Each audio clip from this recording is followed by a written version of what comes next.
వాడు తోటలోకి వెళ్ళాడు. తోటమాలిగా పనిచేస్తున్నాడు. ఒకే ఒక పద్మం అకాలంలో విరబూసింది. నా పేదరికం ఈ పద్మాన్ని అమ్ముకుంటే పోతుందని ఆనందంతో పద్మాన్ని దింపుకొని పట్నం వెళ్ళాడు. పక్కనే సంతకు అమ్ముకుందాం.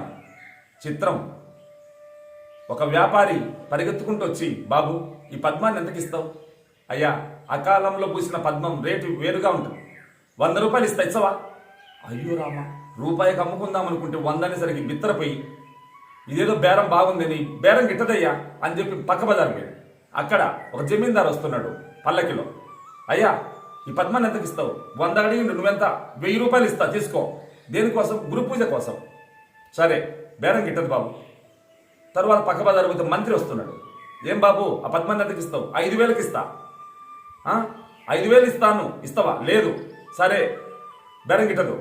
పక్క బజారుకి పోతే రాజు రథంలో వచ్చాడు. ఏం బాబు, 10,000 ఇస్తా, పద్మాన్ని ఇస్తావా? బేరం గిట్టదు. దేనికోసం? గురు పూజకు. అంటే నేనే గురువు దగ్గరికి పోయి ఆ పుణ్యం సంపాదించుకుంటాను. గురువు దగ్గరికి పోయి దండం పెట్టి, దేవా ఈ పద్మం నువ్వు తీసుకొని నా జ్ఞాన పద్మం, శాంతి పద్మాన్ని ఇవ్వని తన యొక్క భవసాగరం దాటి మార్గం తెలుసుకున్నాడు. మిత్రమా, సత్సంగం యొక్క ప్రభావం ఇది.